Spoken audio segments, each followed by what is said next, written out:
خیبر پختونخوا، گلگت بلتستان اور آزاد کشمیر میں cloud burst اور سیلابی ریلے نے بڑی تباہی مچا دی۔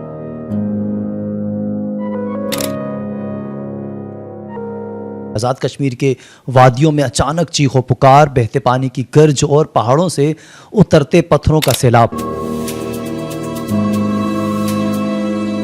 گھروں کی بنیادیں ہل گئی، پل بہہ گئے، لوگ لاپتہ ہو گئے اور زندگی ہر رنگ مٹتا چلا گیا۔ سوال یہ ہے کہ آخر یہ تباہی کسی کی پیشگوئی تھی؟ کیا یہ سب صرف قدرتی آفت ہے یا ہمارے اپنے اقدامات نے بھی اس خطرے کو مزید بڑھا دیا ہے؟ کیا حکومتی ادارے بروقت بچاؤ کے اقدامات کرنے میں ناکام رہے؟ اور سب سے اہم، آنے والے دنوں میں کیا ہمیں مزید بڑے خطرات کا سامنا کرنا پڑ سکتا ہے؟ آئے آج کی ویڈیو میں جانتے ہیں۔ السلام علیکم، آپ دیکھ رہے ہیں حق پاکستان نیوز، میں ہوں کاشف رضا۔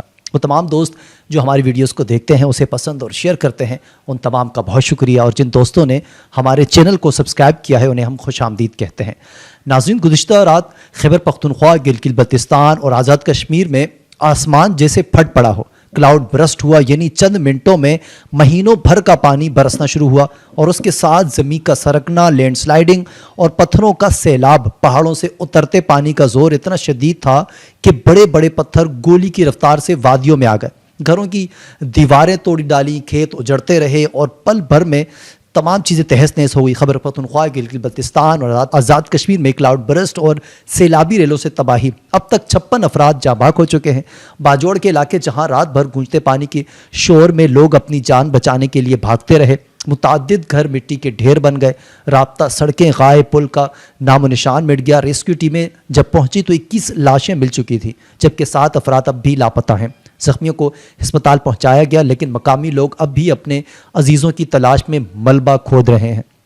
خیبر پختونخوا کے ضلع لوئر دیر میں مکان کی چھت گرنے سے 5 افراد جاں بحق ہوئے۔ مانسہرہ کے بٹگرام میں کلاؤڈ برسٹ نے 7 جانیں لے لی ہیں۔ شانگلہ میں ایک شخص جاں بحق، صرف لوگ ہی نہیں، بڑی تعداد میں مال مویشی بھی پانی کے بہاؤ میں بہہ گئے۔ اس کا مطلب یہ ہے ناظرین کہ مقامی آبادی کے معاشی زندگی پر بھی شدید ضرب لگی ہے۔ کھیتی باڑی ختم، دودھ اور گوشت کا ذریعہ ختم اور غربت مزید بڑھنے کا خطرہ ظاہر کیا گیا ہے۔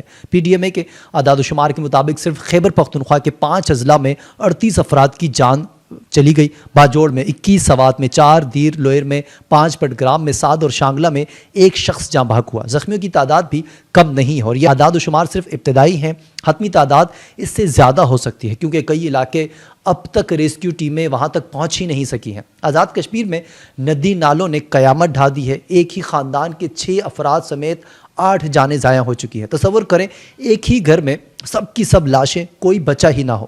یہ صرف ایک خاندان کی کہانی نہیں بلکہ درجنوں گاؤں کا حال یہی ہے۔ گلگت بلتستان میں بھی بارش اور لینڈ سلائیڈنگ نے 10 افراد کو نگل لیا ہے۔ ہنزہ کی اگر بات کریں تو گلیشیئر پگھلنے سے حسن آباد نالے کے دونوں اطراف کٹاؤ کا سلسلہ جاری ہے۔ انتظامیہ نے مکانوں کو خالی کرانے کا نوٹس دے دیا ہے، جس کے بعد حسن آباد کے مکینوں نے گھر خالی کرنا شروع کر دیا ہے۔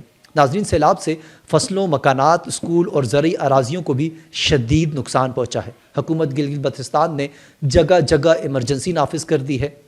اس کے علاوہ اگر بات کریں آزاد کشمیر کی تو حکومت آزاد کشمیر نے تعلیمی ادارے 2 دن کے لیے بند کر دیے ہیں۔ یہ فیصلہ ظاہر کرتا ہے کہ خطرہ اب بھی موجود ہے جو ٹلا نہیں ہے۔ محکمہ موسمیات نے ایک اور خطرے کی گھنٹی بجا دی ہے کہ گلگت بلتستان میں درجہ حرارت معمول سے 7 سے 9% زیادہ ہے۔ اس کا مطلب ہے برف تیزی سے پگھل رہی ہے، گلیشیئرز کمزور ہیں اور کسی بھی وقت برفانی جھیل پھٹ سکتی ہے۔